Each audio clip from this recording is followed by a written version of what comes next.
Estás a punto de entrar en el ambiente de la cultura emprendedora. Estamos ingresando a Onda Pyme, Producción desde el sur del conurbano bonaerense. Bienvenidas, bienvenidos a Onda Pyme. Es una producción de Ediciones ICOM, con la participación de Guadalupe Casamayor y Horacio Incaurgarat en las conversaciones y el respaldo periodístico de Revista de Parques. Onda Pyme, Comunicación productiva. Vamos a darle la bienvenida en esta tarde a Juan Latrichano, el licenciado Juan Latrichano, economista y docente. Muy buenas tardes, Juan. Horacio Incaurgarat y Guadalupe Casamayor, te saludamos. Buenas tardes, Horacio. Buenas tardes, Guada. Un gusto estar con ustedes. Muchas gracias, Juan. Como siempre, muy agradecidos por que podamos conversar y porque podamos preguntarte, ¿no? ¿Dónde estamos parados? Tuvimos elecciones, venimos hablando un poco de los resultados y vemos que también se están acelerando algunas cuestiones en materia económica, pero partamos de la base de dónde estamos, cómo quedamos después del resultado electoral, ¿a dónde vamos, Juan? Yo creo que el resultado, más allá que nos ha sorprendido, no es menos cierto que se había hablado hace bastante tiempo que era una elección de tercio. Sí. Y así terminó. Uh-huh. Así que yo le diría al candidato Milei que no se suba a las medias que foto carné por ahora. Uh-huh. Que cuidado ahí. De alguna manera, creo que la gente, por lo menos lo que yo estoy pulsando, ¿no? A partir de algunos análisis, la gente está muy preocupada por la característica de este muchacho.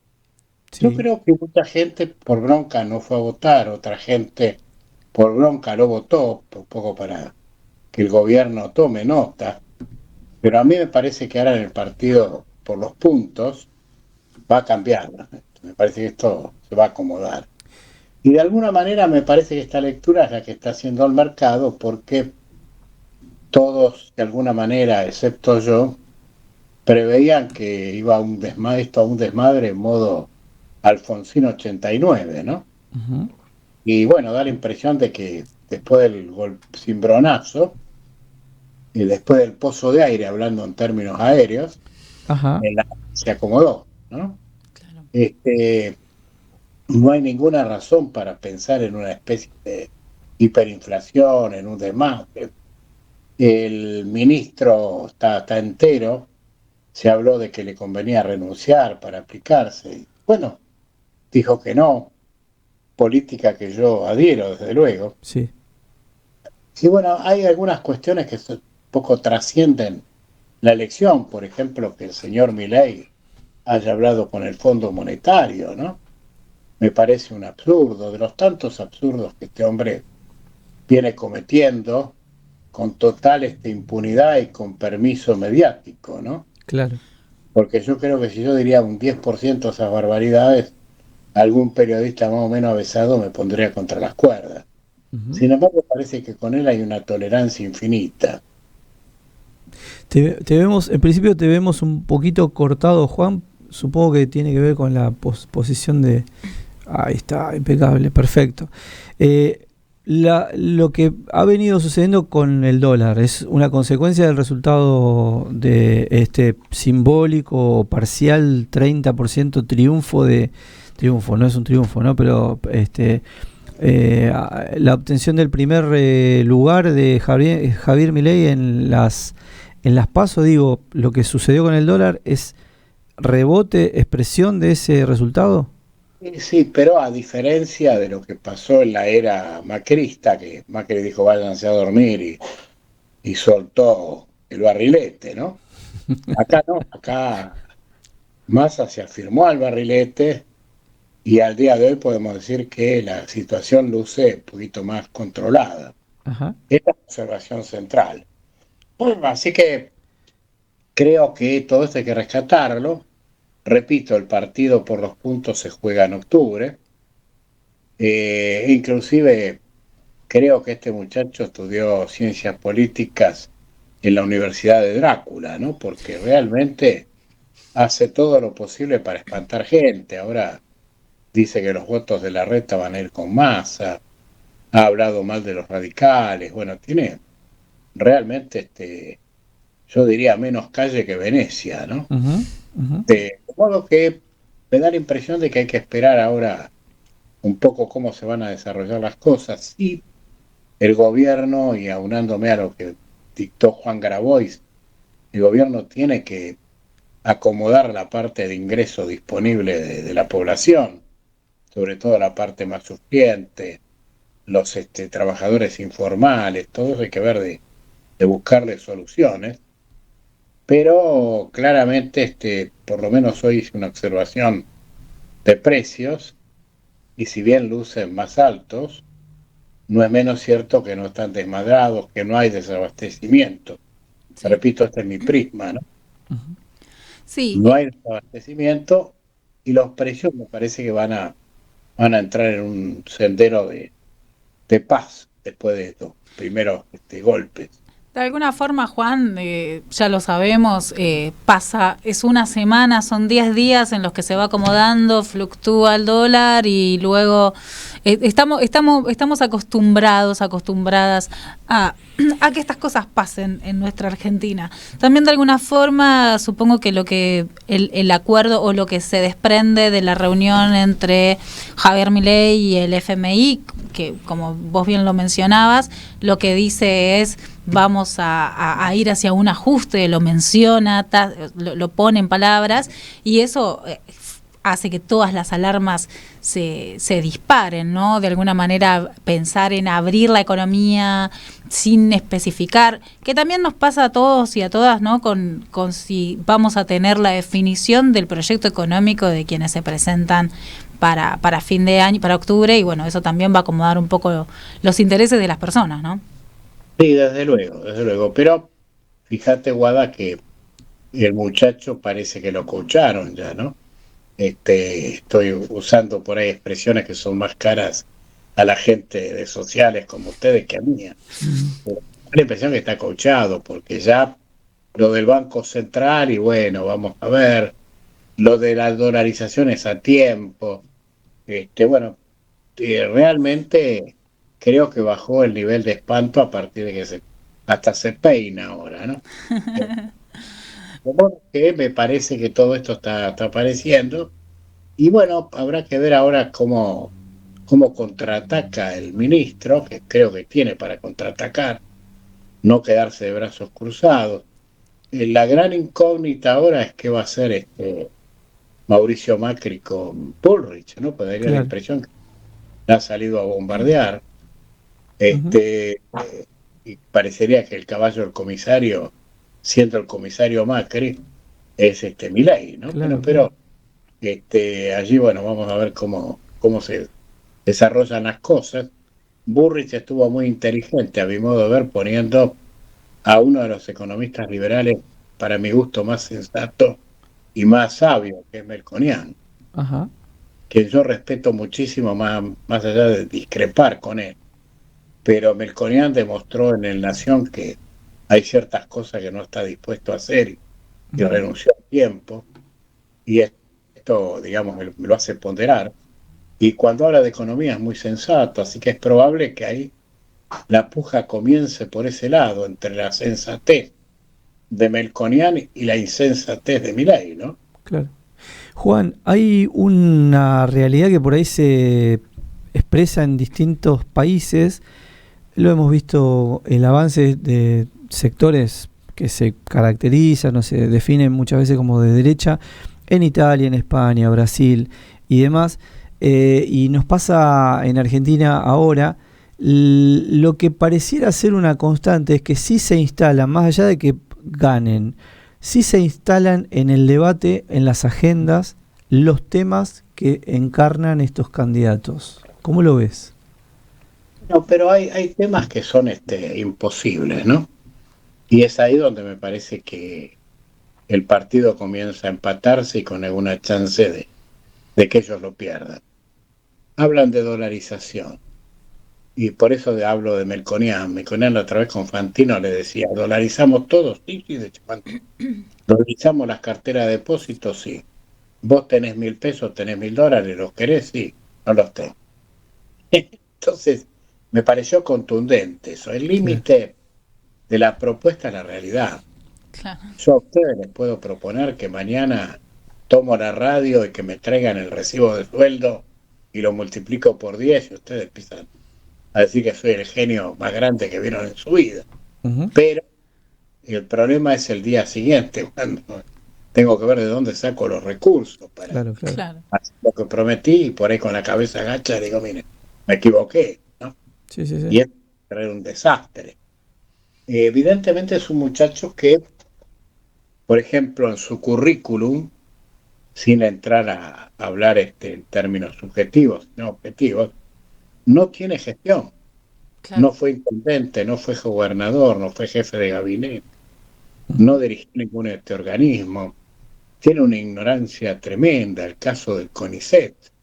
Realmente decir que quiere romper el CONICET está, que todo el trabajo del CONICET es un trabajo inútil, realmente es alarmante, ¿no? Y así un montón de cosas. Por eso digo que hay que esperar. Yo soy un futbolero de alma, he jugado muchos años al fútbol, y cuando era pibito y yo salía locas y tontas a marcar, algunos grandes me decían, quédate tranquilo, déjalo que se marca solo, ¿no? Y a este muchacho hay que darle la pelota y que juegue, ¿no? Que creo que se enreda, hasta se puede hacer foul en mí. Claro. Cuando la gente empieza a ver que ahora el partido es por los puntos, repito, que ya no es broma, y que habla de una dolarización que ya de por sí él mismo empieza a decir que no va a ser inmediata, lo del Banco Central incurre en una contradicción severa, cuando dice que el Banco Central es la causa de la inflación, que es un organismo que está impuesto de 1935 a la fecha. Y al mismo tiempo, estúpidamente, dice que el mejor gobierno fue el de Macri Cavallo. Y mi pregunta es, ¿fue con la caja de conversión o con el Banco Central esa gestión? Claro. Más allá de discernir si fue buena o mala, me atungo a lo que dice él. Para él, ¿en qué gestión fue? ¿Con la caja de conversión o con el Banco Central? Indudablemente se contradice mucho, ¿no? Sí. Juan, y por otro lado, bueno, hipoteticemos un poco, ¿no es cierto? Hablando de llevar el peso a monedizarlo en otras características. Por ejemplo, hoy decía Paul Krugman, el premio Nobel, decía que en todo caso para la Argentina, si fuera por decidir cambiar por una moneda, quizás no sería el dólar la más conveniente, quizás sería el euro, porque comerciamos más con la Unión Europea. O preguntarnos si no sería, no sé, y bueno, yuanizar. ¿no? Yo siempre yuanizar, claro. En una hipótesis de esas características, ¿cuál sería el escenario? Pero más allá que yo respeto mucho a Paul Krugman, porque es realmente uno de los premios Nobel que respeto, porque me da placer leerlo y está muy en línea con lo que yo pienso, ¿no? Claro. Pero de todos modos digo, ir a una dolarización es resignar la moneda. Claro. Y de algún modo, uniéndome a lo que dice Milei, en los 90 hicimos una pseudo dolarización, toda vez que era indistinto hacer un plazo fijo en pesos o en dólares. ¿Y cómo terminó? Muy fácil terminó esa novela. Vos venías al banco, Guada, y yo te atendía, venías con 1.000.000 de pesos y te decía, señorita Guada, ¿cómo quiere el plazo fijo? ¿En pesos o en dólares? Entonces, dámelo en dólares. ¿Sabés cuál es la mala noticia? Vos me dejabas pesos. Claro. Un certificado que decía $1.000.000. El problema de los bancos es que los bancos toman el dinero para prestar y, lógicamente, si reciben pesos, prestan pesos, no van a prestar dólares. Claro. A menos que tengamos aquí a Horacio, que sea un buen tipo, que yo le doy peso y me firme dólares. Yo no creo. Entonces, si vos me das peso, le presto peso. Si hay una corrida, vos querés los dólares ahora. Yo lo aprieto a Horacio y me da la plata. Pero tiene pesos. Y esto es lo que pasó en la convertibilidad. Claro. Esto no lo explica nadie porque nadie sabe el tema bancario. Yo, por desgracia o por suerte, trabajé muchos años en el sistema y conozco la cuestión de raíz. Entonces este tonto, que tampoco trabajó en banco, no entiende las cosas y sale a proponer algo que ya fracasó, porque la corrida y digamos después otra que cepo, ¿no? El corralito, y el corralón. No nos olvidemos de esto. Porque ¿qué pasa? Vos de pronto querías los dólares. Te decía, mirá, Guada, vení pasado mañana porque no los tengo. Y vos le avisabas a 3 amigas y se juntaban a tocar el bombo en la puerta del banco. Hasta que me obligaban a digamos, acorralar y disponer no pagar. Y esto pasó en la Argentina. Claro. Lo que pasa que, bueno, la gente de mi generación y alguna gente que vivió el tema, parece que tiene poca memoria, ¿no? Y no sé a qué lo atribuyen esta crisis de 2001, pero tiene que ver con esto. De modo que va a suceder lo mismo. Vos venís con $1.000.000 de pesos y yo te doy un certificado, como es bimonetario, en dólares. ¿Y los dólares están? No están. Claro. Entonces ahí va a estar el problema. Ante la menor chispa, podemos volar por los aires. Y entonces, y por otro lado, dice, no, yo ya tengo hablado, el FMI, yo hablé con gente, tengo acuerdos firmados secretos. Realmente me hacen acordar a Urquiza, ¿no? Urquiza tenía un acuerdo secreto con los brasileros para atacar Buenos Aires, y en ese acuerdo, a resultas del triunfo de Caseros, pagaba la deuda. Pero estamos hablando de un general que batía una guerra y bueno, iba a todo o nada. Uh-huh. Como dice Bullrich, es todo o nada. Sí, tal cual. Y ahora, si lo mataban, los brasileros iban a reclamar a la tumba, ¿no? Uh-huh. Pero bueno, ganó y pagó. Pero esto es distinto, esto es realmente es algo distinto. Y entonces acá es donde me parece que él carece de estudios de la historia, carece de pruebas empíricas, carece de conocimiento bancario. Realmente parece un analfabeto en términos económicos. Uh-huh. Y a mí me llama mucho la atención que mis colegas no lo han salido a desnudar, porque realmente es un poco la fábula del rey está desnudo, y alguien se lo tiene que decir. Claro. Está desnudo de conocimiento, de la historia. Fíjense ustedes, él habla de la década del siglo XIX y XX, comienzos del XX, cuando la Argentina era próspera, etcétera, etcétera. Sin embargo, omite que en 1890 hubo una crisis muy fuerte. Claro. Y bueno, ¿quién resolvió esa crisis? Que esta es la parte ignorada. La resolvió Pellegrini. ¿Y cómo la resolvió? Con una frase que se las regalo para que la noten. Sin industria no hay nación. Esto dijo Pellegrini. Pellegrini, mirá. Y digamos es el fundador del Banco Nación, dicho sea de paso, que en aquel entonces era un émulo del Banco Central, por lo menos en el poder de actuar por sobre los bancos. Era una especie de banco supremo. Claro. Pero hizo una ley proteccionista, no librecambista. Quiere decir, una ley que, si la ve mi ley, yo no se la voy a mostrar porque corro riesgo de infartarlo, que me lleven preso. Uh-huh. Pero si la ve mi ley se va a dar cuenta, pobre, que era proteccionista, por lo menos en su acción, Pellegrini. Uh-huh. Y fue el proteccionismo de Pellegrini y no el librecambismo de Milei el que resolvió el problema de la crisis. Claro. Se ignora. Tal cual. Los que estudiamos la historia económica argentina. Juan, hablaríamos un montón porque se desagregan temas a cada enunciado tuyo. La pregunta que me queda como para cerrar, más o menos está enfocado el debate que se ha dado en un montón de mesas. Hoy decíamos que se está hablando de política en muchos más lugares de los que se hablaba 2, 3 meses atrás o semanas atrás. Está medianamente enfocado, Milei es el protagonista, sus medidas realizables, no realizables están siendo consideradas, diría yo, por muchos argentinos y argentinas. Lo que te pregunto es, ¿qué se espera del gobierno que deba hacer o qué se supone que va a hacer o que podría hacer para cambiar el rumbo y obtener algún beneficio electoral en el 22 de octubre? Delineó ya el ministro, por ejemplo, un aumento de suma fija, un mismo aumento de jubilados. Es decir, hay que empezar a seducir a los sectores enojados, ¿no? Que sea un aumento compensatorio de esta desgracia que pasó el lunes, y que viene sucediendo un poquito antes también, porque no es menos cierto que algunos actores de mercado iban viendo este riesgo y actuaron en consonancia con la posibilidad de ese riesgo.